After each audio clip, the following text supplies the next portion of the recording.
Salut tout le monde, bienvenue dans le Foot Club et permettez-moi de vous le dire, je suis ravi. En même temps, t'as Arsenal qui met quand même une bonne clacasse à Manchester City. Bon, malheureusement, il y a aussi Liverpool qui gagne son match avec notamment un doublé de Mohamed Salah. Il y a aussi United qui perd à nouveau à domicile. Et encore d'autres matchs sur lesquels on va revenir évidemment avant de commencer. Je remercie tous ceux qui prennent le temps de liker et de commenter. Vous savez, c'est important pour le développement de la chaîne.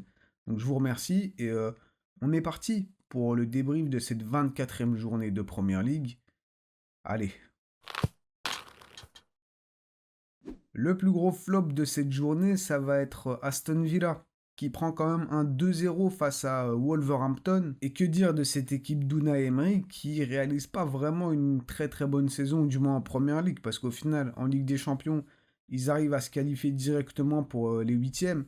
Mais bon, en Première Ligue, c'est vrai que ce soit au niveau des performances, c'est pas toujours rassurant au niveau des résultats non plus, hein. Ils se font accrocher quand même très facilement à l'image de ce match face aux Wolves 2-0. Wolverhampton, ils ont quand même eu quelques grosses occasions avec Guedes notamment qui rate quand même beaucoup.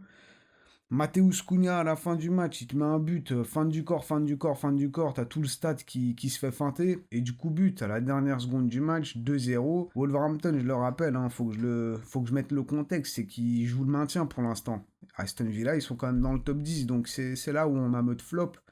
Et bon, ils perdent quand même aussi Watkins à la mi-temps, qui sort sur blessure. A priori, c'est pas une très très grave blessure, mais quand même, tu perds ton numéro 9. Surtout quand même, du côté d'Aston Villa, le mercato hivernal, il y a quand même beaucoup de choses qui se passent, beaucoup de choses qui se sont passées. Mais je pense que je vais pas trop en parler maintenant. On va faire une vidéo dédiée spécialement au mercato hivernal. Elle va sortir d'ici peu, vous inquiétez pas. Mais quoi qu'il arrive, quand même, Aston Villa, pas une performance très convaincante. Wolverhampton, on peut même peut-être dire que c'est une victoire méritée. Et bon, notre premier flop, le plus gros flop, c'est Aston Villa. Ensuite, bon, bah, il y a aussi Newcastle qui perd son match 2-1 face à Fulham. Et Newcastle, quand même, ça fait quelques semaines qu'ils reviennent bien. Alors, ouais, il y a eu cette défaite face à Bournemouth 4-1, mais sinon, depuis début décembre, je dirais, c'était que des victoires. Une dizaine de matchs, je crois, 10 matchs, 10 victoires. Bon, là, ils perdent 2-1 face à Fulham. Ils avaient réussi à revenir à la cinquième place, donc peut-être essayer d'aller accrocher la Ligue des Champions. Bon, ce genre de match, je pense, ça va faire la différence à la fin. Donc, faut pas perdre de points face à des équipes justement comme Fulham. Ça reste quand même une bonne équipe, hein, mais bon. Surtout que tu joues à domicile, ils ont quand même eu des occasions. Isaac, à un moment donné, il te tape une enroulée incroyable qui finit sur la barre. Et à la fin, bon, bah, défaite. Donc voilà les flops de cette 24e journée. Alors ouais, pas des très très gros noms. Après en même temps, on peut pas avoir des Liverpool toutes les semaines, même si moi je vais pas vous mentir, hein, j'aimerais bien les voir au moins une fois. Mais bon, en parlant de Liverpool, ils gagnent quand même leur match face à Bournemouth 2-0 avec un doublé quand même de Mohamed Salah. Le premier but c'est un penalty transformé du coup, après que le défenseur prenne les pieds de Gakpo. Par contre le deuxième but c'est Salah dans toute sa splendeur, la facilité, la frappe qui vient se loger dans la lucarne gauche du gardien, incroyable. Bon, il va chercher le ballon bord, hein, peut-être, on ne sait pas, mais il fait quand même une très bonne saison. Là, il fait encore. Je sais pas s'il fait un bon match. Je sais pas si on peut dire que Liverpool fait un bon match, mais c'est un match serein de leur part. Alors ouais, il y a eu des moments où ils se sont fait un peu enchaîner, où Bournemouth aurait pu marquer. Mais sinon, ils ont cette capacité à maîtriser le jeu, à garder le jeu relativement calme et sous contrôle. Donc bien joué à eux. Maintenant, Bournemouth, quand même, ils ont eu des occasions. Je me souviens de cette occasion de Semenyo qui arrive à fixer, je sais plus qui, peut-être Konaté, peut-être Trent, mais je sais que c'était sur le côté gauche. Il enchaîne une frappe. Il fallait pas cligner des yeux à ce moment-là. Elle est partie à une de ses vitesses. Ça a tapé la barre, je crois, le but a reculé d'au moins 3 centimètres minimum. Alisson, il a même pas pu réagir, il a à peine bougé. Il y a aussi Kluivert à un moment donné qui se retrouve devant le but après que le ballon rebondisse sur le poteau. Ça lui revient dans les pieds, il a juste à la pousser, mais c'est vrai qu'elle était un peu puissante. Au final, bon, il la rate. Tout ça pour dire que Bournemouth a quand même eu des occasions, malheureusement, voilà. Face à Liverpool, face à une équipe comme ça, soit tu finis, soit c'est toi qui te fais finir. Là, en l'occurrence, Salah les a bien terminés. Doublé de l'Égyptien. Match correct de Liverpool, mais ça aurait pu finir différemment, on sait pas. Et par contre, Trent qui sort sur blessure, en espérant quand même pour lui que c'est pas trop trop grave. Maintenant, voilà, 3 points pour les Reds. Encore une fois. Ah oui, Je pense qu'on peut aussi le souligner, mais Alisson, le gardien de Liverpool, fait un bon match. Quelques arrêts quand même plutôt décisifs. Comme quoi, c'est pas mal d'avoir un gardien qui est capable de te sauver à certains moments clés. Ça peut te changer ton match, voilà, je glisse ça comme ça. Un peu plus tôt le samedi, on a aussi eu Nottingham Forest qui a mis une fessée à Brighton 7-0. Alors bon, je savais qu'on pouvait mettre 3-0. On pouvait gagner 4-0. 5-0, ça devient quand même chaud. 6-0, j'ai un peu du mal à y croire. Mais par contre, 7-0, quand même. Chris Wood, en plus, il vient de prolonger il n'y a pas longtemps. Il te met un triplé. Anthony Elanga, il te met un triplé de passes décisives ou un doublé de passes décisives. L'ancien de Manchester United, bon, bah, il se retrouve plutôt bien à Nottingham Forest. Et Nottingham, waouh, quand même, 7-0, hein, c'est pas rien. Et pour Brighton, tu sais que ton match, il commence mal quand ton capitaine te met un contre son camp. Ouais, c'est pas le meilleur début, je pense, qu'on pouvait imaginer. Vraiment, Nottingham Forest, tout ce qu'ils faisaient dans ce match, c'était de l'or, hein. Alors que Brighton, bon, ils arrivaient à peine à enchaîner 2 passes. Ils avaient beau garder la balle, mais ils en faisaient pas grand-chose. Et Nottingham Forest, frappe, but. Vraiment, totale réussite. Brighton, le week-end commence très très mal parce que c'était quand même le match du samedi 13h30, donc c'était le premier match de la journée, premier match du week-end carrément. Il y a eu du penalty, du contre son camp, il y a eu des erreurs qui ont mené à des buts directement. À la fin, ils prennent un but. Dans la foulée, ils perdent la balle, ils reprennent un deuxième but. C'était le sosie de Jack Grealish, peut-être Jack Grealish lui-même, hein, je sais même pas. Quoi qu'il en soit, Brighton, on sait qu'ils sont capables de faire un bon match, mais à des moments, j'ai l'impression que c'est justement comme là, des scénarios catastrophes, ils se font totalement mêler. Et Nottingham Forest, qui, bon, ils ont eu à un moment donné une défaite face à Bournemouth, encore une fois, encore eux, 5-0. Mais quand même, ils arrivent à tenir le coup et ils en mettent 7. Bon, en haut du classement, ça se passe plutôt bien. Par contre, si on redescend un peu, par exemple, avec Manchester United, c'est un peu moins joyeux, puisque bon, ils perdent quand même encore une fois 2-0 à domicile maintenant face à Crystal Palace. À savoir quand même que Amorim a décidé de jouer sans numéro 9. Zirkzee et Højlund, c'est ça. Højlund, tous les deux sur le banc. C'était Kobe Menu un peu dans de ce rôle de faux numéro 9. Et ça s'est quand même vu parce que tu voyais qu'à certains moments, il voulait redescendre vraiment beaucoup. Du coup, il n'y avait personne devant, personne en pointe. Et bon, on change pas les bonnes vieilles habitudes offensivement. Vraiment, c'est assez pauvre, hein, United. L'animation offensive. En fait, j'ai un peu du mal à les comprendre. Ils arrivent à se rapprocher du but, à rentrer dans ce dernier tiers du terrain. Mais par contre, dès qu'il faut être un peu plus précis, essayer de tirer, de se mettre en position pour frapper ou quoi, ils n'y arrivent pas. Vraiment, ils arrivent à peine à cadrer. Je crois là encore une fois, ils ont tiré que, enfin, ils ont cadré que 2 frappes dans ce match. À un moment donné, quand même, Bruno Amorim, je fais encore ce remix, non, Bruno Fernandes, il frappe, entrée de surface. Henderson, il fait quand même un très très bel arrêt et je crois que c'est la meilleure occasion d'United. Et sinon, le reste, c'est Crystal Palace, hein, avec un Mateta, il est incroyable, il met encore un doublé dans ce match. Alors ouais, on peut dire 2 tapines. Ah, il y a eu un but PES et un but après une tête qui vient s'écraser sur la barre, ça lui revient, il a juste à la pousser. Mais bon, quand même, 2-0. United, je pense, il dirait pas non pour un attaquant comme ça. Et tu vois qu'il manque quand même un joueur comme ça, même avec Zirkzee, même avec Højlund. Ça manque d'un joueur comme ça dans la surface. Et Mateta, à un moment donné, il m'a choqué, hein, parce que bon, il est costaud, le mec. Et il fait une remontée de balle. Et je sais pas comment il fait, mais il fait une remontée de balle de sa propre surface jusqu'à la surface de Manchester United. Bon, après, à la fin, tu sens que il a tout donné, l'occasion elle donne rien, mais quand même, il fait une plutôt bonne période. Et j'ai vu une statistique passer avec Mateta sous Glasner, le nouveau coach de Crystal Palace, et le Mateta version ancien entraîneur. Ah, il revit, hein. Ah, tu vis. Crystal Palace, petite équipe bien solide, ils ont fait ce qu'il fallait faire, 3 points à l'extérieur, bien joué à eux. Et United, bon, offensivement, on l'a compris, je l'ai dit, ça manque de tranchant, mais ça manque aussi défensivement, il y a des petits problèmes. Il y a des manquements, avec notamment une mauvaise gestion de la profondeur quand même. Mateta, il est parti en profondeur quelques fois avec Maguire qui... Bon, c'est pas le joueur le plus rapide, il y a quand même de gros trous. Et bon, je pense que c'est plutôt bien de le préciser, mais Lisandro Martinez, encore une fois, il s'est blessé. À un moment donné, je sais pas, il a eu un mauvais appui.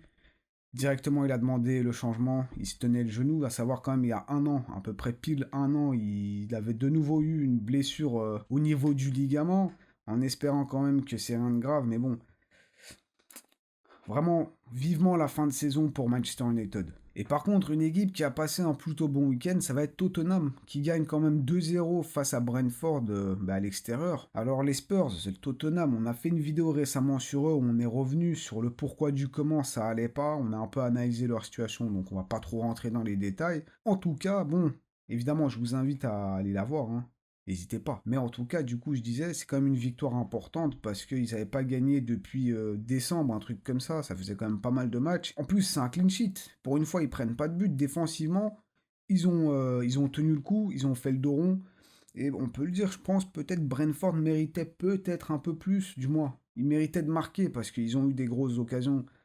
Avec, bon, Mbeumo, moi je kiffe trop ce joueur, hein. Un bowler, vraiment très très bon. Tottenham, le premier but qu'ils mettent, ça va être un contre son camp sur un corner. Le défenseur, il est totalement désintéressé du ballon, il le regarde même pas, le ballon lui rebondit sur le dos, ça rentre dans le but. Le gardien aussi, il fait n'importe quoi, il se fait passer par tout le monde. Au lieu d'aller sur la balle, il y a tout le monde devant lui, du coup, bon, bah il peut rien faire. Victoire qui va te faire du bien à la tête, surtout que bon, Postecoglou l'a plutôt bien dit récemment. À chaque fois qu'il voit le bout du tunnel, il voit la lumière au bout du tunnel, ils se rendent compte à chaque fois que c'est un train qui lui fonce dessus. Donc c'est plutôt bien dit. Mais là, bon, ça va leur donner un peu de jus, un peu de confiance avant ce match retour. Les demi-retours face à Liverpool en Coupe de la Ligue. Et on va pas y échapper. Le match entre Arsenal et Manchester City, 5-1. Mais qu'est-ce que ça fait du bien. Qu'est-ce que j'ai bien dormi. Ah, vraiment.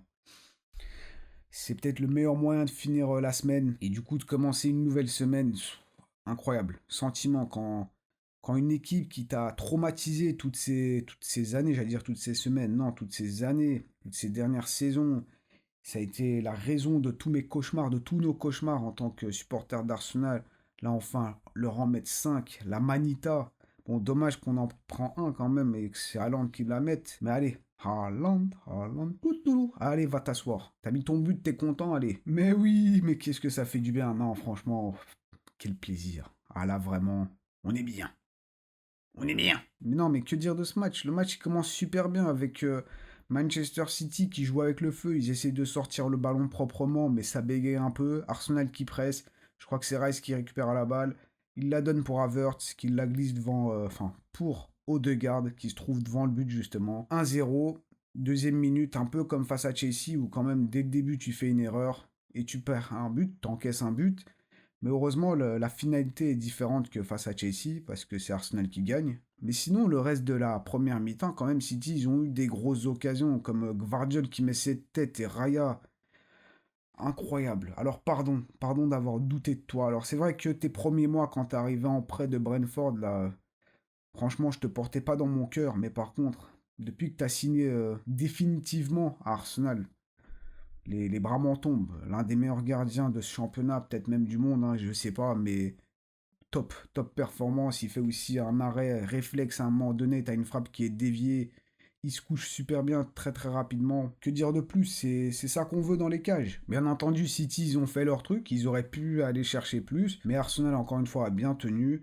À la mi-temps, on rentre sur un 1-0. Mais bon, un quart d'heure après le début de la deuxième période, t'as quand même Haaland qui vient mettre sa tête. Saliba qui limite est à genoux derrière lui. Je sais pas ce qu'il fait. Mais bon, Haaland qui claque sa tête. Et je me dis à ce moment-là que on est reparti pour un tour. Toutes ces dernières années reviennent à chaque fois, ce cauchemar. Même quand on a l'impression que ça va mieux, ça va pas mieux du tout. Ils arrivent à tout gâcher. Ce chauve, il gâche tout encore une fois. Mais non. Heureusement, non, il y a Partey. Avec son contrat qui se termine cet été, il a des choses à prouver. Il veut peut-être être prolongé, j'en sais rien, mais il vient claquer sa frappe. Les rageux vont dire qu'elle est déviée par John Stones. Peut-être. Moi, je vois pas ça comme ça. Moi, je vois surtout un beau but. Avec un joueur qui a pris les choses dans ses mains. Et c'est 2-1 pour Arsenal. Manchester City qui pensait avoir refait le même coup que face à Chelsea. Mais non, non, non, non. Et le pire, c'est qu'on enchaîne encore une fois. On enchaîne avec Lewis Kelly cette fois-ci, ce voilà, petit plat du pied, peut-être qui est encore une fois dévié par le défenseur. Peut-être, je sais pas, c'est pas ça le plus important. Moi, je vois surtout de l'audace. Le mec, il a 18 ans, il fait déjà tout ça, il faut le dire quand même, c'est un milieu de base. C'est même pas un défenseur, c'est même pas un latéral, c'est un milieu. Voilà, c'est ça que je veux voir. Incroyable. 3-1 pour Arsenal, et après c'est Kai Havertz. Kai Havertz, toi, ok, tu claques ton but, c'est très très bien, mais toi, en fait, toutes ces dernières semaines, tous ces derniers mois, tout le monde se moque de toi et moi j'ai envie de te protéger. Mais là, franchement, tu commences à être indéfendable. C'est très bien, tu marques ton but, mais en première période, t'as une de ces occasions. T'as la même occasion que Odegaard. Je sais pas comment il arrive à ne pas marquer ce but. Il ne cadre même pas. Et je me suis dit, si on perd ce match, si City arrive à revenir, alors que toi, t'avais cette occasion-là et que t'as pas su finir, oh là là là. Bon, sans oublier de parler du fait qu'à chaque fois qu'il avait la balle, à chaque fois qu'Arsenal essaie d'aller vite de l'avant, lui, dès qu'il prenait la balle, il savait pas quoi faire parce que bon, techniquement, c'est peut-être pas le joueur le plus technique, c'est pas le joueur le plus rapide. Donc il faisait quoi? Il regardait, il revenait en arrière. Et du coup, ben, ça servait à rien. Donc vraiment, bon, tu marques ce but bien joué, mais fais gaffe à toi, parce que là, tu commences petit à petit à être indéfendable. Bon, 4-1, et la Nwaneri, une spéciale Ariane Robben si vous voulez. Il y a aussi Bukayo Saka qui fait ça, il y a aussi Nwaneri qui fait ça. Encore un petit, lui, il a même pas 18 ans, il a 17 ans. Petit plat du pied, filet opposé, le gardien, bon, va t'asseoir, et 5-1. Ah, quel plaisir. Ah, vraiment. Je pourrais rester comme ça toute la journée, toute la semaine même, jusqu'au prochain match, parce que bon, on ne sait pas ce qui va se passer au prochain match, mais là, on est bien. Donc bon, vous, continuons l'épisode, moi je me pose comme ça et je reste et je pense à la vie. Mais bon, allez. Du coup, voici l'ensemble des résultats de cette 24e journée. On n'a pas parlé d'eux, mais par exemple, Southampton qui gagne quand même son deuxième match de la saison. Ouais, on est en février. Ça appelle leur deuxième victoire. Bon, face à Ipswich Town, un concurrent direct à la relégation. Donc, c'était important, mais voilà. 2-1 pour les Saints. T'as Everton aussi qui est en cale 4 à Leicester. Et il nous restera quand même encore un match. C'est celui de Chelsea face à West Ham. Ce sera ce soir, le lundi, le jour de la sortie de cette vidéo à 21h pour les intéressés. Et moi, bon, pour la suite, j'ai quand même une bonne nouvelle et une nouvelle un peu moins bonne. Donc, on va commencer par la mauvaise nouvelle, à savoir que cette semaine, il n'y aura pas de Première Ligue. Ouais, bon.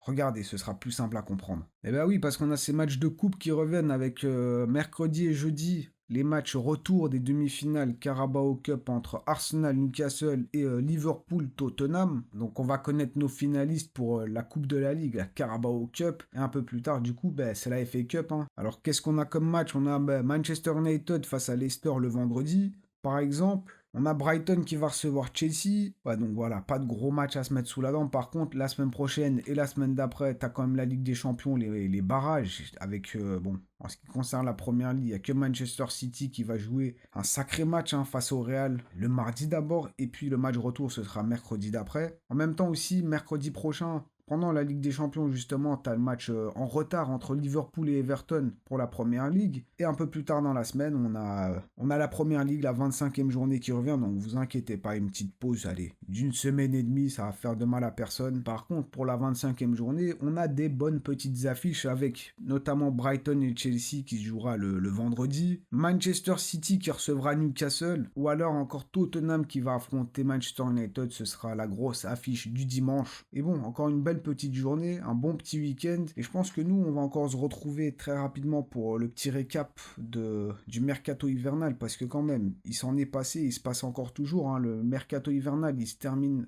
ce soir à minuit, le lundi. On est quoi? On est le 3, je crois, ou le 4, bref. Donc il y a encore des choses qui peuvent se passer lors de ce deadline day. On verra bien. On se fera un petit récap d'ici quelques jours, vous inquiétez pas, ça arrive très très rapidement. Et évidemment, moi je vous remercie d'avoir été là. C'était un plaisir comme d'habitude. J'espère que vous avez passé un bon petit moment. Moi je vous souhaite quand même de passer une bonne semaine. N'oubliez pas le petit triplé, like, commentaire et abonnez-vous si ce n'est pas encore fait. Et nous, on se voit très vite. Coucou.